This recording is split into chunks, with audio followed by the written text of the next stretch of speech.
Eskom might raise electricity by almost 20% and South Africans are not happy. This will add to already high food prices and the exorbitant petrol price. Rob Hutchinson, managing editor at Dear South Africa, joins us for more on this. Thank you very much for your time this evening. So this increase would come into effect in April next year if approved by NERSA. Dear South Africa has reacted with outrage. Of course, no one likes price hikes except those on the receiving end. But your argument is that the increases are unwarranted. Tell us why. Well, they definitely are unwarranted. So this stems from a court case which NERSA NERSA was actually taken to court by Eskom to challenge the decision made on the RCA application.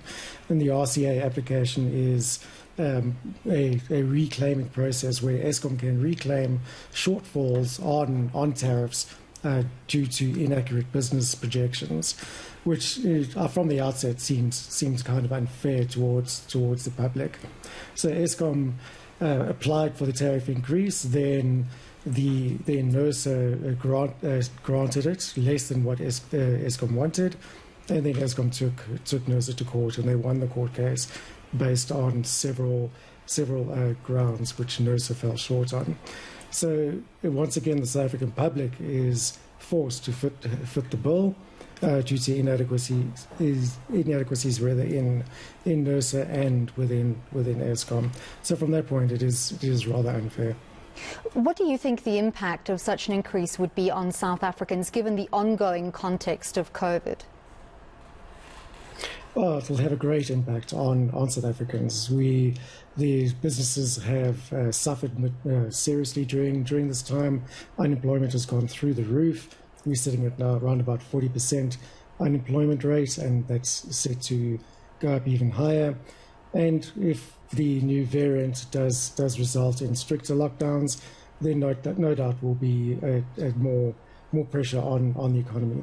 Add increased electricity rates to that, and of course there's going to be a detrimental effect all the way down through to consumer level as companies and government services even increase their rates.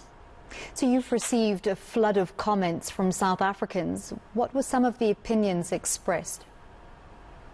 Oh, well, this is primetime TV, so I can't express all of them to the fullest extent.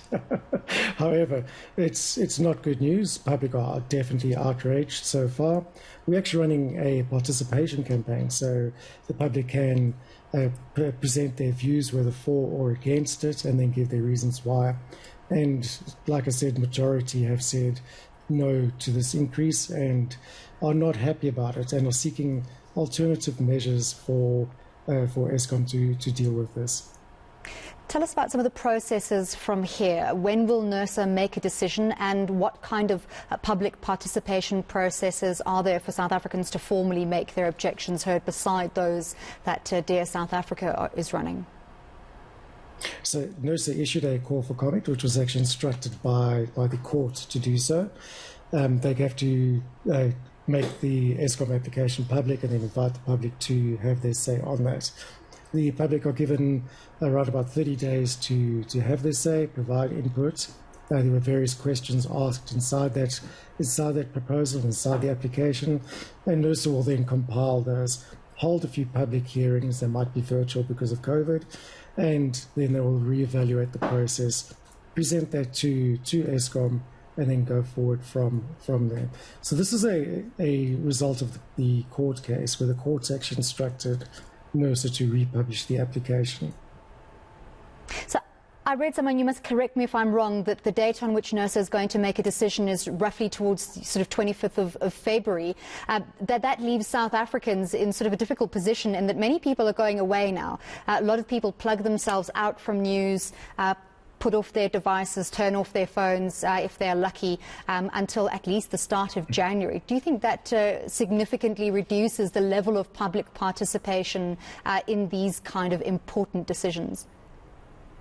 Actually not. Actually, it has the complete opposite effect. Most people are on leave, are more spending more time on their phones, and so on. And our process at dearsouthafrica.co.za makes use of handheld devices, allows people to have their say really easily and make sure that the public actually do know about this. So there's extensive marketing going on in the background to encourage public participation, and we'll definitely take advantage of the holiday period. Well, thank you very much for speaking to us. That was Rob Hutchinson, Managing Editor at Dare South Africa.